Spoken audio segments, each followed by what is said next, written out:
Hey, this is the coach Brian Wright hopping in to talk about the White House card. Who's not talking about it? Everybody basically is. The main thing is there's a lot of underwhelmed people out here by what's going on there. I'm not going to say I'm a massive fan of the White House card. I wasn't a big fan of the idea in the first place. I think you're going to have a small fight card in front of a group of people that don't really care about the fights. It's not in front of real fans. It's going to be in front of people that were fortunate enough to get the tickets. So it'll be a lot of people, looking for action they don't understand, talking to each other about things none of us really care about. It'll be a little bit of a weird event. I think the card itself is not terrible when you consider all the factors involved. From what I'm hearing, people had to be cleared to be on the card. And due to the fact that a lot of fighters have a little bit of weird backgrounds, not everybody could be cleared to be on the damn card. And this whole idea that the card should just be championship fights and all this stuff makes zero sense. If you put all the belts on the line at the White House card, what else would we be able to do for the next 6 months while the champions are healing up and getting ready for the next bouts? This had to be some kind of weird mix of things.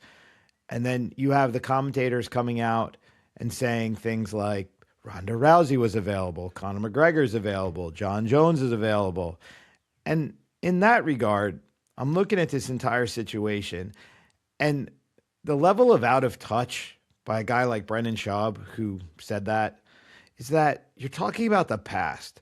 The UFC is a forward-looking organization. They have to be. They're a publicly traded league. They have a fiduciary responsibility to their investors to make money, which means they have to always be driving forward. They have to be creating the next stars. They have to always, defining the future, not living off a past. Ronda Rousey should not be on that card. Conor McGregor shouldn't be on that card. The guy hasn't fought in how long? Sure. Would we be interested to see him fight? Maybe him and Nate Diaz would have been cool, but it's not relevant. That's pure spectacle.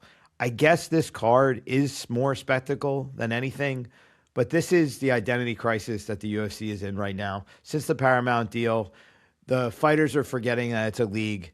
The UFC is stuck between being an entertainment company and being a sports league. Everything's kind of in flux. The White House card is a prime example of the flux. People are going to complain no matter what happens right now. I feel like Dana White kind of as a joke said, I want $1 billion. And somebody called his bluff and gave him $1 billion a year for the TV rights. Now they're stuck with a streaming partner, no pay-per-view. They're still trying to figure out how to value fighters. It's a little bit of a transitional period. I don't see this as a bad thing. It's not great in the moment, but the UFC is still the UFC. It's still the biggest organization on the planet. Nobody's training to be anything but a UFC fighter in MMA. I don't think that's going to change. MVP coming out and putting on a show doesn't change anything except the bank accounts of the few people that are going to fight on that card, and more power to those people for doing that. But MVP is not a league model. That's a spectacle model. The UFC is a league. I don't know how else to talk about it. The fighters want to get paid as individuals. They keep bringing up boxing comparisons. But the thing is, the UFC is putting on 40 plus events a year. Eddie Hearn, how many events did he put on in boxing last year? How many mega fights did he put on? He didn't put on 40. And saying that you're giving up 80% of your take to the fighters on those times, okay, that's fine. You don't have a roster of 700 to 800 people on it. You don't have an office complex in Las Vegas filled with thousands of people that have to get paychecks. Yes, the people at the top make a lot of money. The fighters, they make very good money for the sport that they're in. And the employees for the company make reasonable money for the jobs that they do. But it's a massive organization. It's an army of people. It's not spectacle-driven events that boxing tends to put on, which Netflix is putting on. Again, we keep having these really weird cross comparisons, and it just keeps muddying the waters. Fighters think they're underpaid when they're actually being paid reasonably well, considering what they're fighting in and what's involved to make that octagon sit in the middle of those arenas around the world. And again, people come at me and say, oh, you love the UFC, blah, blah, blah. And I'm like, no, it's not that I love the UFC. It's that I understand the business of what the UFC is in. I understand what they're doing. I understand the economics behind it. Is it perfect? No. Could the fighters be paid better? Yes. But the problem here is a publicly traded company has to be able to explain to its investors that if you're going to take from the profits of the company and give that money back to the fighters, that means that the bottom line has to be able to increase. If shareholders don't see the valuation of the company increasing to their benefit, why are they going to benefit anybody else? So there's a balance that has to be figured out here where the fighters will be invested in, and then the fighters have to play along too. All this weight class jumping, wanting the perfect fights, that's not what being in a league is all about. The New York Giants don't get to turn down who they're going to face in the playoffs or look for a better opponent if they make it to the Super Bowl. You're in a league. To be the best in the league, the top people in the league have to fight each other. The champ has to defend against the number one challenger. These are the things that leagues do.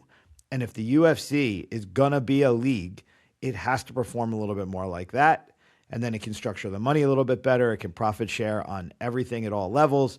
The consistency of a league mentality is really where I see the future for all of this, because the spectacle side of it, leave that for MVP promotions, leave that for Jake Paul and now Ronda Rousey. Let them go and put on their super fights, be really salty and complain about pay and all this kind of stuff, and then demonstrate how they're paying everybody so well on the 1 or 2 events they show a year and the 3 or 4 people that are going to make a lot of money, while the UFC is employing an army of fighters, an army of infrastructure, and providing, real working wages for people. Again, it's not the best. It's not perfect. It could be better. Fighters should make more to a degree, but not everybody in the UFC needs to be a millionaire. A lot of guys have barely scratched their teeth in the sport, and they're on the way up. Yes, they should have to earn their way up. The top guys that are defending their spots, not belt jumping, not trying to be internet celebrities, they're the ones that should be getting compensated the most. Get paid to win the belt. Get paid to defend the belt. That's the job. Make the belt your Super Bowl over and over and over again. So, yeah, it's just a weird time all around. The White House card is just kind of pushing this conversation because the UFC is putting on a spectacle of an event. Everybody's bitching and moaning about the card. Is it worthy of the White House? Are the guys getting compensated enough? John Jones wants this. Why is Conor not on it? Why did you turn down Ronda? It's because the UFC is looking to the future. They're trying to figure out how to pay as little as possible until they figure stuff out, and it is what it is. But we got 2 or 3 fights on there that you've got Cyril Gane taking on Pereira. Massive fight. Super fun fight. That's going to be great. And then you got Gaethje versus Ilya. Fantastic fight. Fantastic. Fireworks. Exactly what needs to happen. Champ versus interim. That's the way it should be done. You got Sean O'Malley on there. Interesting card. Massive fan base. Bo Nickel. Great. Fights Kyle Dawkins. People are underestimating Kyle Dawkins. But here's the thing. Kyle Dawkins, where's he from? He's from Philly. This is a real life Rocky story in the making right here. This is a guy who was in the UFC, got cut, fought his way back, and has been a murderer since he got back. Underestimating him, saying he's not worthy. Are you kidding me? The guy has way more fights than Bo Nickel does. Bo has a lot more wrestling matches. But in terms of MMA, Kyle Dawkins is the one with the experience. Bo's just the one with the name and the big team behind him. I think it's a really fun fight. It's 2 American boys coming in to celebrate on the White House. I think it's the most American fight on the card. So yeah, what are we complaining about? We've got free fights. Well, not free. You got to pay for Paramount. But we don't have to pay $80 for a numbered card anymore. We have everything right there on Paramount. Pay your monthly fee. Watch your fights. If you're going to complain, let's complain about how the guys are fighting on the way up instead of complaining about the pay, which we don't really fully understand, complaining about the matchmaking, which you don't really understand the intricacies of, and then taking someone like Ronda Rousey, who's just a horribly bitter person at this point, and most points. Seriously, she had a bad ending with her judo career. She had a bad ending with her UFC career. And now she's in this salty, weird mode after having a kind of weird ending with the WWE too. Coming in, throwing shade, doesn't want to piss off Dana, so she's picking on Hunter.